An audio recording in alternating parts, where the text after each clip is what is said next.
बिहार के पूर्व मुख्यमंत्री लालू प्रसाद यादव कथित नौकरी के बदले जमीन घोटाले के सिलसिले में पूछताछ के लिए पटना ईडी दफ्तर पहुंच गए हैं। उनके साथ उनकी बेटी मीसा भारती भी मौजूद है। राष्ट्रीय जनता दल के नेता और कार्यकर्ता पटना में ईडी दफ्तर के बाहर जुट गए हैं। कुछ दिन पहले ईडी ने लालू यादव और उनके बेटे तेजस्वी को पूछताछ के लिए पेश होने का समन जारी किया था। लालू यादव और उनके परिवार के सदस्यों पर रेलवे में नौकरी के बदले जमीन हथियाने का आरोप है। ईडी की चार्जशीट के मुताबिक 2004 से 2009 तक इंडियन रेलवे के अलग अलग जोन में ग्रुप डी पदों पर कई लोगों को नियुक्त किया गया था और इसके बदले में उन्होंने अपनी जमीन तत्कालीन रेल मंत्री लालू प्रसाद के परिवार के सदस्यों और एके इंफोसिस्टम प्राइवेट लिमिटेड को हस्तांतरित कर दी थी। This news is brought to you by Himalayan International Residential School.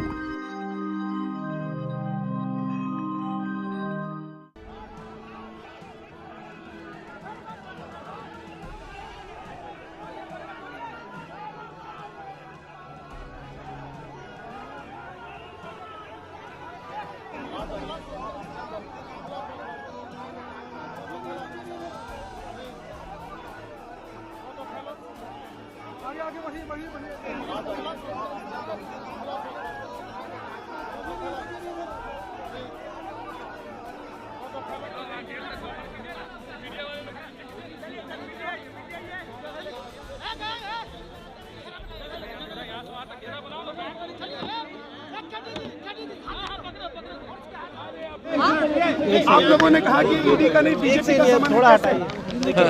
आप लोगों ने कहा कि ये ईडी का संबंध नहीं है, बीजेपी का संबंध है, कैसे?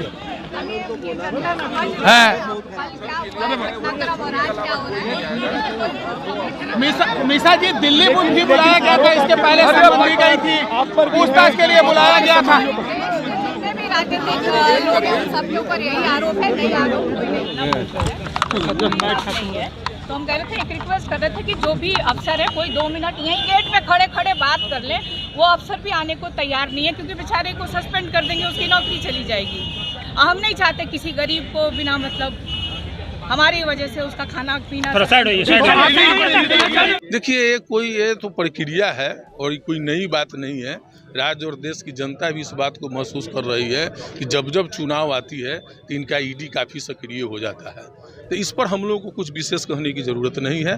हम जनता के लोग हैं, विचारधारा पर चलने वाले हैं। हम अपनी विचारधारा, हमारे नेता आदरणीय उप मुख्यमंत्री श्री तेजस्वी प्रसाद यादव जी जो पूर्व उप मुख्यमंत्री हो चुके हैं, लेकिन उनका शालीनता को देखिए, उनकी चिंता को देखिए, उनके बयानों को देखिए और जनता एक एक चीज़ को समझ रही है। हम लोग भी मुखिया से यहाँ आए हैं, गाँव के लोगों का फोन आ रहा है। हम लोगों की सेहत पर कोई असर नहीं हो। आने वाले समय में हम काफ़ी मजबूत रूप से बिहार के लोगों की सेवा करने के लिए आए हैं। जिस तरह से सरकार गई उसके बाद जिस तरह से ईडी का जो दबाव बढ़ रहा है, उसको क्या कहेंगे?